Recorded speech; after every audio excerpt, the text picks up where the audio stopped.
மாலை வணக்கத்தை தெரிவித்துக் கொள்கிறேன். சிறு பிள்ளைகளை என்னிடத்தில் வரவிடுங்கள், அவர்களை தடுக்க வேண்டாம் என்று யார் சொன்னது? இயேசு சொல்லியிருக்கிறார். சின்ன பிள்ளைங்கனாலே எல்லாத்தையும் ரொம்ப பிரியமா இருக்கு, அப்படிதானே? பெரியவங்களை விட சின்ன பிள்ளைங்கன்னா யாரும் பார்த்து பேசாதவங்க யாருமே இருக்க மாட்டாங்க. அது போலதான் நம்ம நேரு மாமாவும் சிறு பிள்ளைகள் இடத்துல ரொம்ப பாசமா அன்பா இருப்பார்.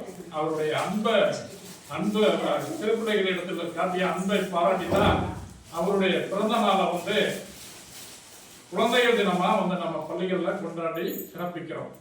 அவர் தொடர்ந்து பிரதம மந்திரியா 3 முறை நம்ம இந்திய நாட்டினுடைய பிரதம மந்திரியா இருந்திருக்கிறாரு. பஞ்சசீல கொள்கையெல்லாம் வகுத்து நம்ம நாடு முன்னேற்றம் அடைவதற்காக, முன்னேற்ற பாதையில் செல்வதற்காக நேருமா நம்ம நாட்டுக்காக நிறைய அரும்பாடுபட்டிருக்கிறார். சுதந்திர போராட்டத்துக்காக உழைத்த தலைவர் தான் நேரு.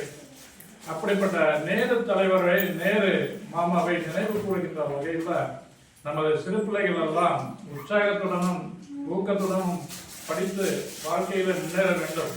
அதனாலேயே அந்த நேரு மாமாவுடைய பிறந்த நாள குழந்தைகள் தினமா சிறப்பாக கொண்டாடி குழந்தைகள் எல்லாம் மகிழ்விக்க வேண்டும் என்று நாங்கள் எல்லோரும் முடிவெடுத்தோம். அதுபோல குழந்தைகள் தின விழாவை சிறப்பாக கொண்டாடினோம். மாணவ மாணவிகள் சிறப்பாக தங்கள் நடனங்களை குறுகிய காலத்தில் நடித்தீர்கள். இன்னும் சிறப்பாக இருந்தால் இன்னும் கொஞ்சம் நல்லா இருக்கும். கரண்டு மின்சாரம் தடைப்பட்டு விட்டதுனால சிறப்பாக இருந்தது. அனைத்து மாணவ செல்வங்களுக்கும் என்னுடைய பாராட்டுகளை தெரிவித்துக் கொள்கிறேன். அத்துடன் நமது சாதாரண தந்தை உங்களுக்கெல்லாம் ஒரு நற்செய்தியை சொல்லியிருக்கிறார். குழந்தைகளுக்கு அத்தனை பேருக்கும் என்னுடைய குழந்தைகள் தின வாழ்த்துக்களை தெரிவியுங்கள், என்னால் வர இயலவில்லை அப்படிங்கிறத சொல்லியிருக்கிறார்.